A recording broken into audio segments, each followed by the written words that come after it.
I'm Max Keenan. I'm here with Jeff Troyer. And I'm the Executive Director for Kalamazoo County Consolidated Dispatch Authority. It's a mouthful. It Everything. is. And so, it was interesting. So when we first met, it was probably like August of last year. And, kind of telling that story a little bit. So I think Frank Pavey saw us at APCO, kind of brought it to you when you came back, and you guys did a quick demo. And then I think, roughly 6 weeks later, we were kicking off. Yeah, I think we had been exploring different AI opportunities. Predominantly, we were looking for a robust quality assurance program. Yep. Where we may be able to capitalize with advanced technologies to lighten some of the workload on our single quality assurance supervisor. And a couple of our staff members from Perfect Attendance from the year before attended one of the national conferences and came back and said, hey, I saw a demo from this company. I think you guys should look at it. Since you guys are looking at AI, it's not quality assurance, but yeah. So yeah, we started kind of dabbing a little bit into non-emergency call handling. Yeah. And we reviewed several different vendors, and nobody could process non-emergency calls like your guys' system. Well, I appreciate that. And then, so I remember, what surprised me about you guys was how quickly it moved. Mm-hmm. So it was I remember you guys probably booked the demo the 7th. It was the week after APCO. So you immediately booked a demo, which I'm used to, this is my second conference, by the way. And so I was kind of expecting none of these people that said they were going to follow up. But you guys we were immediate on it, pretty much. So you booked the demo, and then I actually came on site maybe 2 weeks later. Yeah. What ended up being, the number one point where you're I think this will actually help our staff? So when one of your frontline staff bring you something and say,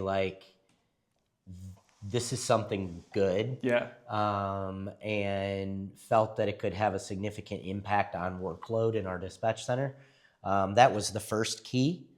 And I think that we started evaluating different systems at that point in time. We had gotten to a point with quality assurance that we knew AI. There was not a solution out there that was a full, robust QA system that we wanted. It had there were different companies that had bits and pieces, and so we kind of put that off to the side. Yeah. And really started focusing on non-emergency call handling. I think the key in that we were able to move so quickly with it is that we had been every month we provide our board of directors, our technical committee, all of our subcommittees an administrative monthly report. Yep. That kind of says, here's what we're working on. Here's capital improvement projects for the year, just staffing, any major events, upgrades, things like that. And I think to our advantage, they knew that we were researching various AI technologies for 8 to 12 months before this came about. And so we had some internal discussions, did some of our own research. Yeah. And then we started, we booked 3 different demos, and we had conversations with 2 other vendors who really didn't have a live system at the time anywhere, so there really wasn't a comparison. So yeah, we were able to move with it quickly. Yeah. And I think twofold. The staff, when staff go somewhere and they bring a recommendation back like that, they also talk amongst each other. This could significantly help us. And it's much like most dispatch centers throughout the country. It's not taking anybody's jobs. It's not meant to replace anybody's jobs. Yep. It's just solely meant for us to be able to handle the workload more efficiently. And it doesn't keep a resident waiting because they're calling a non-emergency number while our staff are focused on 911 calls. Yeah, I felt like you guys were really like the thing that I was impressed most with about your guys' process was how early and how much you kind of valued the input of the frontline people. Mm-hmm. Like Yeah, that was absolutely. like the number one thing that like stuck out. And then the other thing I thought you guys did really well was, and this is something I like try to push people now is like, look, don't have me tell you how the product works. Like I can give you a baseline to see if you're interested. But you should talk to our customers.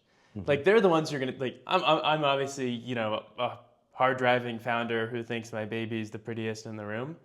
But like, I think you guys talked to DT Donaldson, you talked to Chris Zaorski pretty early on of just like hey, is he BSing or is this real?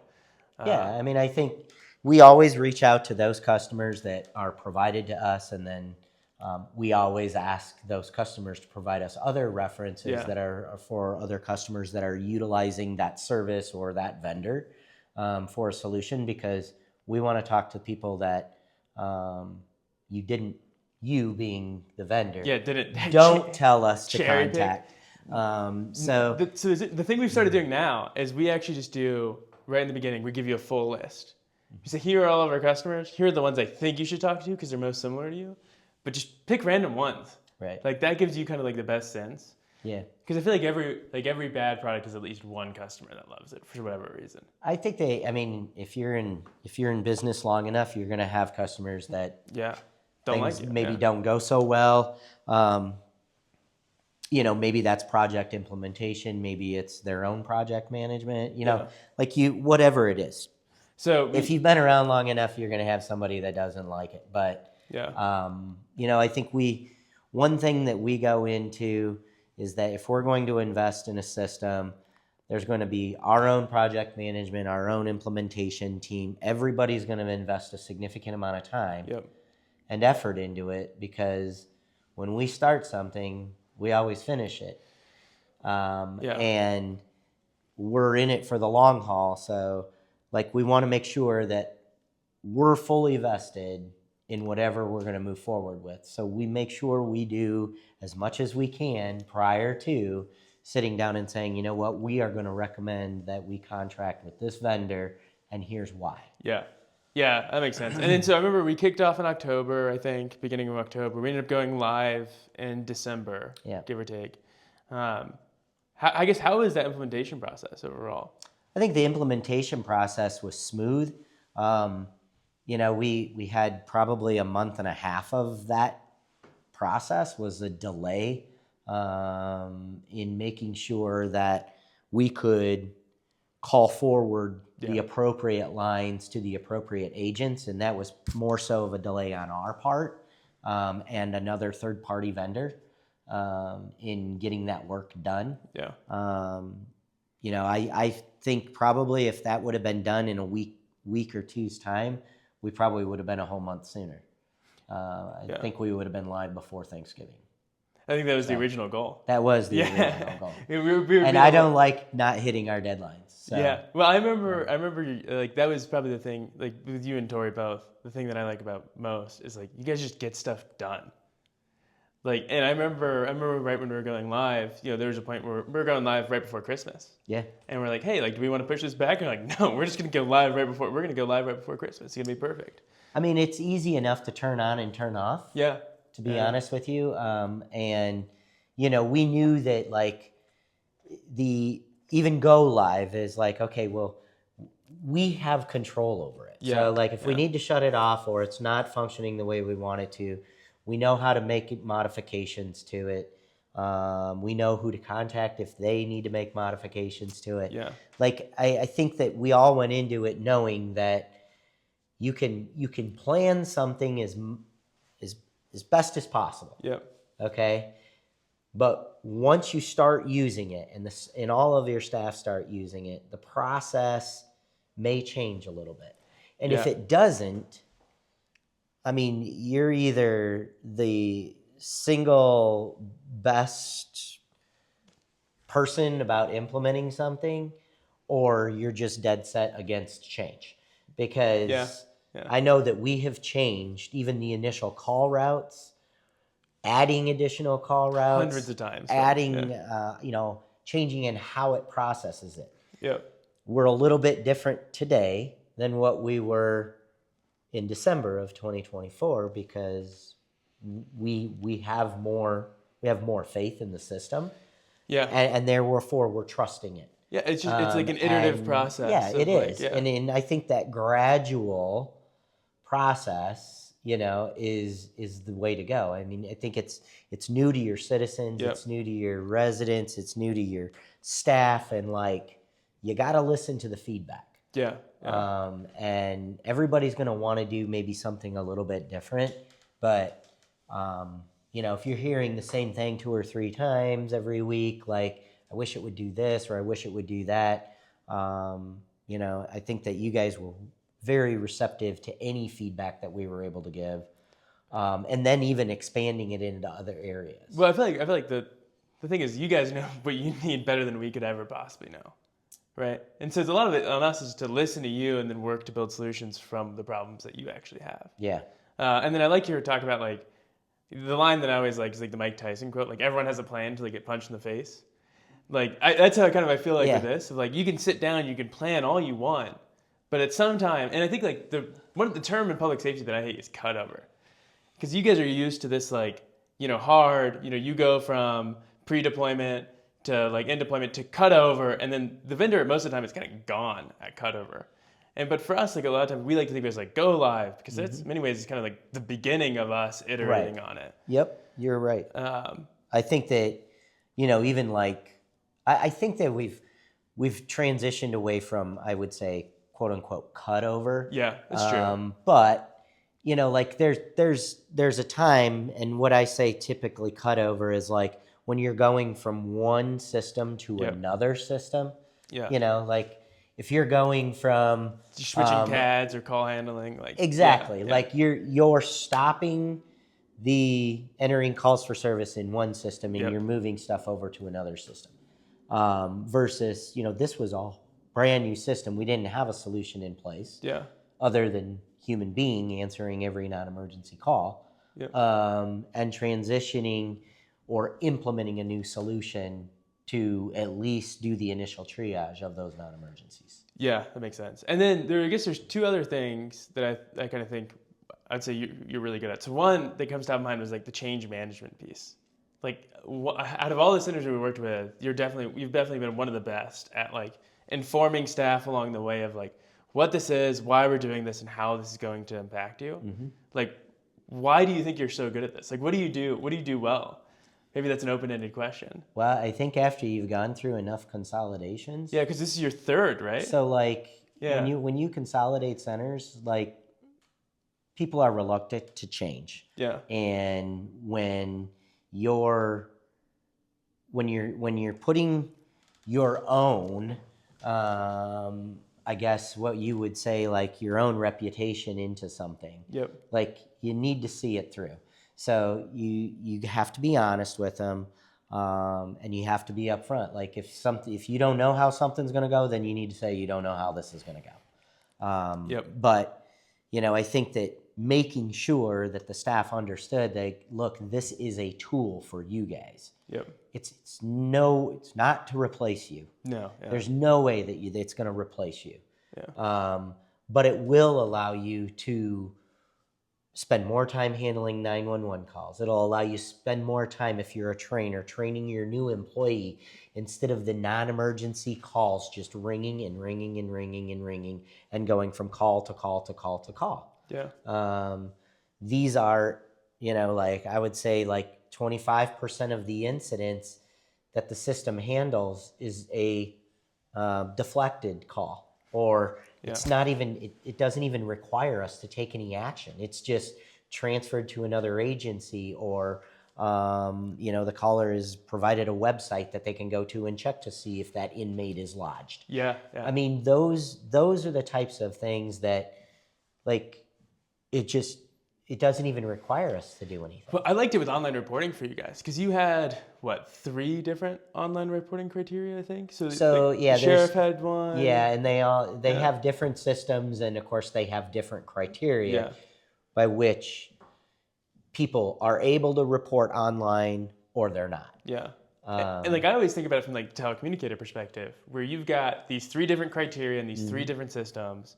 like, one, you have to make sure anyone that you're referring to online reporting, you're referring them to the right place with the right criteria and that it's going to be accepted. And then the other is that just takes more time than filling out the call for service. Correct. And it's like, so you basically put the burden that was once on the deputy or the officer, and you're putting it on the call taker in many ways. Yeah. But that was like one of the things I thought was interesting was like, it's a lot easier for us to refer people to online reporting. Absolutely. We've got the criteria built in. We can send them that link rather than telling them, oh, go Google Portage PD non-emergency reporting. And I thought that was kind of like an interesting, because I remember one of the agencies ended up kind of killing online reporting right before we went live. They did. And I was like, I think because they didn't have enough references to online reporting. Yeah. And for incidents that are all similar, or like that criteria for each agency is different. Yep. But say it was a larceny of less than $500 and no suspect. Yep. Maybe that was a common or a similar trend on all 4 systems. Yeah. They might get some of those because our staff are used to that. Not trying to determine, well, this is here and wait, let me look to see if that fits this criteria. AI is handling it really well. Yeah, because it's easier for us, right? Because we don't have to go and check the SOPs. It's kind of just built into it natively. And then the other piece that you guys were one of the first to do, and I remember being a little bit hesitant about this, was I'd say like a full PR push. And I remember you being like, I remember you texting me and being like, the news is coming next week, by the way. And I remember my heart just dropping, and I was like, the news is coming? How is that like PR aspect?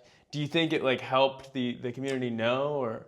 I think the PR aspect wasn't, it was to inform our residents and citizens that there's going to be a change. Yep. Yeah. Okay. And it wasn't that's what it was about. It was making sure that the people that call our non-emergency number knew that from this point forward, we will be utilizing the system. So don't be shocked when you get the call and it's answered by the AI system or AVA. Because you remember when we started, every single call, the first thing people were doing was pressing 1. Yes. So it was natural. 1 would get you through to dispatch. Correct. Yeah. That was our old auto attendant, was press 1 if you need to, contact dispatch. So everybody was just pressing 1. And it was funny for me because in the beginning, 1 was how you switched into Spanish. Yes. Yeah, we had to change that real quick. We had like a 2-hour test run where everyone was pressing 1, switching it into Spanish, and I was like, you guys don't have this many Spanish callers, I don't think. I mean, like, that was a little bit of an oversight when we that was hilarious. Yeah, we had to change that. I think that was one of my biggest lessons of working in public safety is like everyone just does everything differently. And like some of the times most of the time I'd say it's justified. Some of the times it's just for the sake of being different. But like what I realized really quickly is like we had to be completely adaptable to what you guys needed. Mm-hmm. And like I'd say what we optimize for even now is how can we go from like your need to resolution as fast as possible. The candid review, how have we done? I mean, I think that there's very few vendors or contractors that we've worked with that have been as responsive to saying, can you make the system do this? Yep. And within 24 hours, it's done. I think that, you guys were, it was just starting to take off. Yeah. And so I'm fortunate I think we're fortunate that we were early enough adopters that we kind of had the team and we had your focus. Everyone still has it. I'm not saying that they don't. I'm just saying, when you've got 20 implementations scheduled instead of, hey, we're doing Kalamazoo for this 2 to 3 week period around Christmas. Yeah. And I'm hopeful that it is. Hopefully it stays that way, because you don't get that type of response or customer support. Because that was the thing that I liked about when we were doing your implementation that we're trying to keep in everyone else's is we just were like, hey, we've got this 2-week window. Mm-hmm. How much of your staff can you dedicate? We're going to dedicate, our staff, and let's get this done. And that's why we try to aim for 6 weeks for implementation. Obviously not every time we're going to hit that. Sure. But it's if it's a forcing function to get people to it's like a sprint, not a marathon. Yeah. And then once we go live, then we can continue to iterate. But I feel these deployments that take 6 months, I don't have the patience for that. And like, I think like we were able to just be like, hey, let's everyone focus, let's get this done. It's what we try to do now of like, hey, let's have one implementer per implementation. Yeah, I think that, making sure, I think any project that you're trying to implement, you have to have dedicated, you have to have dedicated people that are going to invest the time to get it done. Yeah. Because, if I sit here and I say, okay, well, hey guys, you're gonna do this. But we also have these other 10 projects going on right now, and you're stretched too thin. Yeah. So like, I think that, one thing, we did our implementation towards the end of the year, which it's rare. A lot of people, December is a no change month. Well, like, the good thing about that is we try to do stuff, like most of our big projects are either in the spring or in early fall. Yep. And usually we're talking, that's the implementation side of it. Yeah. So that might have been planning 6 months before or a year and a half before or whatever. So really when we get around to like November and December, we should be winding down for the year. Yeah. And we were fortunate, last year that we didn't have any big projects. So it was like, we can get this one in. We can knock this out, yeah. And I think that all of us, and I say all of us, our administrative team, all of our admin staff, quality assurance, and our training supervisors, all of our IT staff, we recognized very quickly what this solution would actually bring to the staff. Yeah. And like, it is very difficult to sit in a center and just listen to a phone ring and nonstop. Yeah. And I still remember, the first couple. Okay, we're gonna start the trial period, and we're gonna turn it on for an hour. Yeah.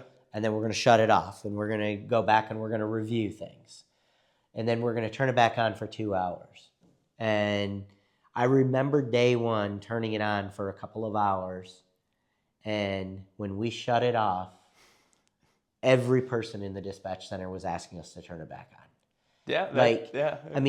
It was like night and day difference of just the actual environment, the work environment in there. Instead of hearing the phone ring and ring and ring and ring and ring, now I've got a portal that these non-emergency action items can populate into. And the details are there. I just have to follow up on it and take whatever action I need. That was like, that's always to me the most exciting part about like go lives or test periods is it's like you turn it on and it just goes quiet. Like it's like the most like eerie feeling where it's just like the phone's not ringing. There's always one person that's like nervous, something's broken. But I remember like, just sitting down. So how's it been? It's been 7 months. Yeah. And our goal was to start it, as far as, I don't even know. What do you call the steps up from 1 to 10? Yeah, the phased approach. Yeah. Well, like resistance? The resistance level, right? So we started the resistance level very low. Yep. And I'm glad we did that. And so for context, like the resistance is how hard or how easy it is for a person to get through. And so it's basically the number of times that we'll try to like re-engage a non-compliant caller. Correct. Yeah. So like 1 to 10, right? Yeah. Like, so we can tell the system, you know what, this person has got to not want to cooperate with me 10 different times before I'm going to transfer that caller into dispatch. And, we started out low and we're still only at 4. Yeah. We are still at resistance level 4 of 10, and the system is processing 60% of the calls that it gets sent. Yeah. So, we think that probably around that 1 year mark, we might increase it just a little bit. Yeah. But, what we're finding is that if somebody is going to communicate with the system, they're going to communicate with it in the first 3 or 4 times. Yeah. If they're not going to communicate with it, They're not going to communicate with it after 7 or 8. All you're going to do is make that person more angry. Yeah. So, I think we've found that happy median. Not to say that I wouldn't love to get that to like 70 or 30 or 75 and 25. Yeah. And I think we continue to monitor it. Yeah. We monitor it. We look at the reports and the analytics every month. As long as we hold that 60-40, I don't want us to go backwards, and I don't think we will. Yeah. I think we'll continue to increase that percentage. Yeah. But even when you start talking 60-40, I mean, we're right on our average that we anticipated to send 130,000 non-emergency calls to that system. Yeah. And I think like when I think about like the other piece of increasing that like 60-40 is just expanding some scope too. Mm-hmm. Like I think one of the calls that we could take that we don't right now is like traffic accidents. Sure. Like non-injury accidents, even if it's under $1,500 or whatever it may be. Mm-hmm. But yeah, I think like the increasing scope is something that like it just kind of comes sometimes with time. Yeah. And I think like obviously it just also comes with like tolerance. Like what do you want us to take? Like obviously we take alarm calls for you all as well. Yes. And so like that kind of holistic, like how can we, because at the end of the day, like our customer isn't really you guys. Our customer is the caller. Mm-hmm. And like the same as you. And like, so we want to make sure that we're providing that best customer experience possible. Yeah. And what sometimes that means is like, look, if it's a non-compliant caller that doesn't want to handle it, let's just get them through, right? Because we know that the other 60, 70% of the callers are going to be fine with it, right? Yeah. I think that we're seeing, obviously, we've seen an increase. I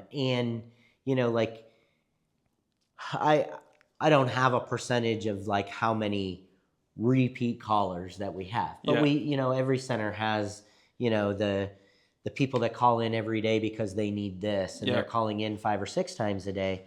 Like those individuals are more comfortable, I think, now with the system that we've been using it enough. Yeah. And they know how to use the system. Yeah, right? They're good at it. And they are. They're very good at it. And they will use it. I think it becomes a comfort thing, right? And now that they've seen it, they know it works. They know that, they get a response out of it. Yep. I think they're more apt to use it, and I think we'll see an increased usage as we continue. So I guess that's kind of a good segue. Like, how has the public received it generally? I think, initially, you're going to have complaints. It's something new. And, I think the solution itself is better today. I think that's true too. Than it was in December. There was, just different things about the system. I think like interruptions and response time. Interruptions, response times to answers to questions and things like that. That's like solely what we've been focused on. Has significantly improved. Yeah. Couldn't stand the interruptions. I did not like that myself. I can't stand them either. And I think probably in like the first month and a half of calls that we had every week, I told you, like it's got to stop interrupting the caller. Yep. Yeah. I know you guys did a lot of work on that, and it has significantly improved. But all in all, complaints right out of the gate, people that were used to us answering the call, they've come around. I don't think that I just talked to Deputy Director Rose, like before this, I don't think we've received a single complaint in like the last 3 months on the AI non-emergency call handling system. Now, that's not to say that residents or people that are calling in, some of them don't like it. Yeah. Because we don't hear every single complaint. Of course, yeah. But, we're not to a level either yet where we're sending out, surveys to find out whether they liked the interaction or whether they didn't like the interaction. Yeah. I think that we'll probably be ready to go, move in that direction once we get to that 1 year. A little bit more stable. Making sure that the routes are correct, and we've adjusted several of them, throughout the whole thing, right? Like as things progress, we just keep expanding and we keep looking at it and going, you know what, that was originally the way we said it, but rather than that caller just transferring into dispatch, let's take that call. Let's take that call and take the information. And then, so I guess this is kind of a good segue there. Like, what could we be doing better? Like, what do you think? Because I think one of your superpowers, I would say, is you hold your vendors accountable like no other. I think I was telling you this the other day on the phone. You're like probably the most, and I say this kindly, the most demanding like director that I think I've ever worked with. I mean, we go into something and we have an expectation. Yeah. And, you know, we're, I mean, not any different than any other, like, part of a local unit of government or a separate entity. It doesn't matter. You're dealing with public tax dollars are funding our whole operation. So, you know, you can't just contract with a vendor and let him not get what you're expecting. Yeah. Whether that be in, you know, functionality requirements in an RFP or whatever. Like, I mean, people need to make the system work. And we will hold you accountable, or there's competition out there. Yeah. And we're not afraid to go through the hard work again, to go through the process if we're not getting what we need from that vendor. You know, it's not vendor A, B, and C up against each other to us. It's like once we start a relationship with a contractor or a company, if we don't get what we need from them, then we will go elsewhere. So how have we done? How have we been? So far, so good. Yeah, but we just got to keep it up. Yeah, it all depends on our next year's discount. You know, and I mean, the price is going down. He's trying to get his referral bonus. I appreciate it. That makes sense. So what else do you think would be useful if someone's looking at Aurelian? What else do you think they would want to know? You know, I think that it's too hard to just like, you know, like a lot of companies will come in and go like, well, just try this. There's a lot of work to set it up. Yeah. And to set it up appropriately, I think it's so more that than it's people not imagine. cumbersome. Yeah. Like you need to go around and visit other centers that have it operational. We've had plenty of people come to our center, see how it works, and it's going to work differently at their center because they do things differently than we do. But the system itself is very adaptable. I think the receptiveness from all the way up the chain, from your front IT guys that, you know, we throw different ideas at day in and day out, to your founders and your owner, like you guys are very receptive to different ideas. Much like how we're here today was because one single dispatcher that went to a national conference took the time to evaluate AI because he's kind of a techie one and came to us and said, I know you guys are looking at different AI stuff. This was amazing. Look at it. Like, it was just an idea. Yeah. And that's what you guys listen to. I appreciate that. I feel like one of the things that, Director Courtney Doberstein told me really early on, she's like, the number one way I can tell if I like a vendor is that they listen to my dispatchers. And that was like, every time I went to a conference hall, that was exactly what I was thinking about. And the number that said to me, like, look, I'm just a dispatcher, I don't want a demo. I was like, what do you mean you're just a dispatcher? Like, you're the one that's going to be using this every day? Yep. Like, you should be the one that does it. And I think, like, what's funny is, like, I think about that conference. We got, like, 3 or 4 contracts, and every single one of them came from a dispatcher who saw it. It wasn't the directors, because I feel like you guys don't get excited about stuff unless your staff is excited about it. A lot of the time. It's harder if it starts from us. Yeah. I mean, you can go back to change management, but like they need to be involved with it. Yeah. And I'm not saying that everything, like you can't always involve everybody with everything. Yeah. You know that. Sometimes. Right? Yeah. Aurelian has to do certain things and you can't always involve everybody. Yeah. But if you have the opportunity, you need to take that opportunity to involve them if you can. Yeah, that makes sense. So, especially if it's changing how they're going to do something, whether it be a process and or why they're going to do something. Yeah. Because you're going to get asked the question, why? Why are we doing? It's the best question. Yeah. It's the most important one. But I know as we're wrapping up, any last words for the testimonial that you were not forced to do? No, I mean, well, I kind of was hand forced on this. I mean, I'll be more than happy to do another testimonial after my renewal comes in November. It's September.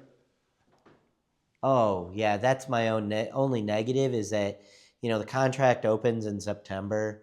You sign on the dotted line, the clock starts ticking. Doesn't matter whether you're using it or not. It's because we're starting implementation. We'll start adding implementation fees. I'm just messing with you. I'm just messing with you. And then I guess another, so I heard a birdie told me that you are going to win Director of the Year. I don't know what bird that is, but it must be a duck because it's flew south. As APCO's elected, they said you're the best director in the U.S. this year.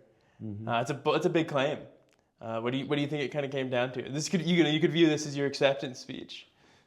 Well, you're only as good as the people that you surround yourself with. Wow. And I'm going to say that. So we have an amazing team here. Our dispatchers, all the way from our call takers to dispatchers, our supervisors, everybody is lights out amazing. Yeah. Yep, we do have the best center in the state of Michigan, possibly the best center in the country. Not going to lie. We might be a little conceited, but we do have the best staff. And we have a deputy director that she could be a director anywhere. Yeah, yeah. Anywhere she wanted to. So we have a great staff here. And I think ABCO probably made a bad choice for 2025. Was it a limited pool? Is that what you're saying? Probably.